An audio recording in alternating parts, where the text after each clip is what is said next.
The Wild Geese and a Wolf. Once upon a time, in a quiet forest by a big river, lived a happy flock of wild geese.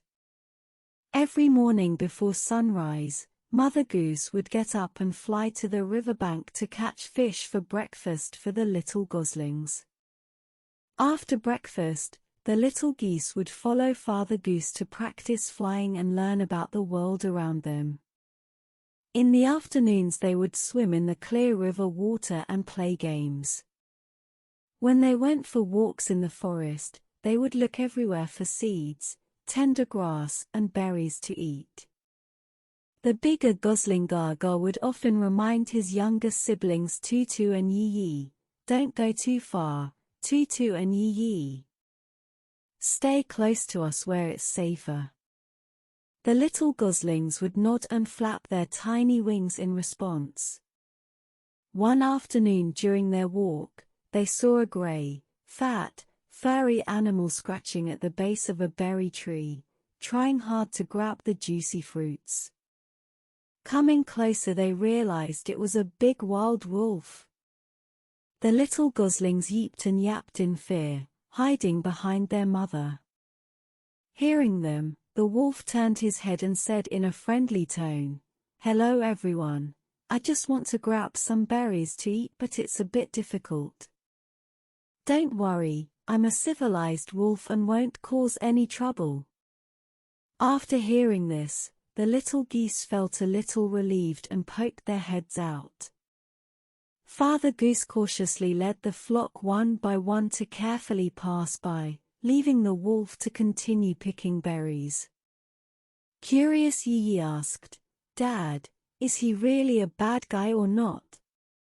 Father Goose smiled at the goslings and said, "Looking bad doesn't mean someone is a bad person.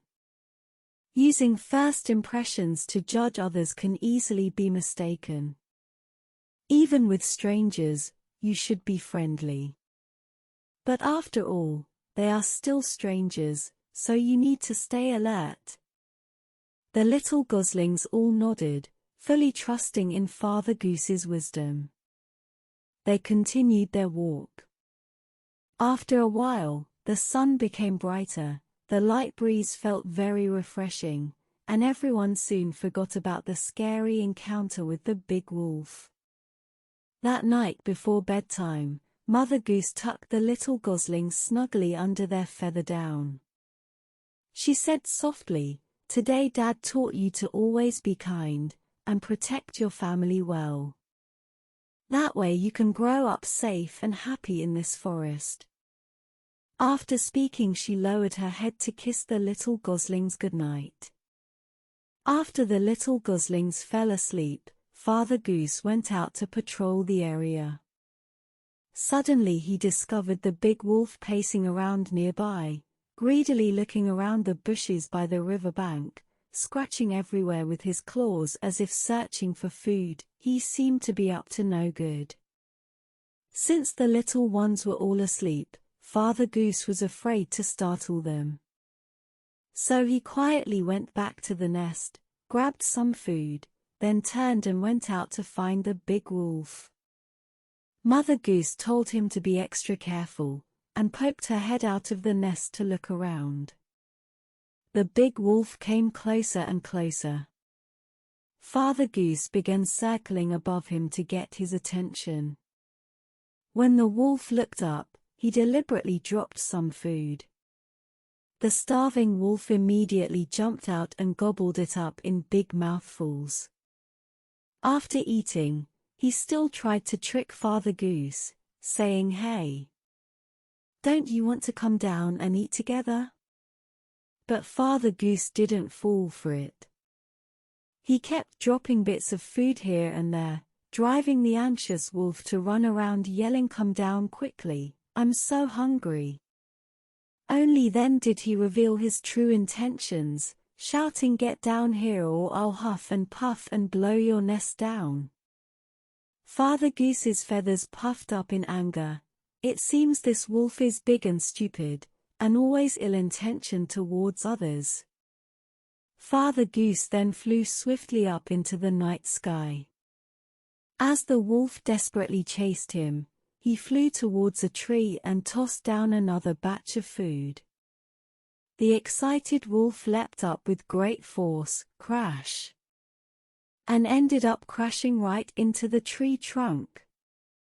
The wolf howled in pain, dizzy and disoriented. Father Goose dove down and powerfully beat the wolf's head with his wings. The wolf kept wailing, "Stop, stop, no more hitting." But Father Goose did not cease his attack. He followed up by fiercely pecking the wolf with his beak. The miserable and frustrated wolf howled as he limped away into the dark forest. Finally seeing this, Mother Goose smiled in relief. On the tranquil riverbank, as the seasons passed, the little goslings grew bigger and stronger. Under the guidance and protection of Father Goose, and the loving care of Mother Goose, they lived many, many happy years together.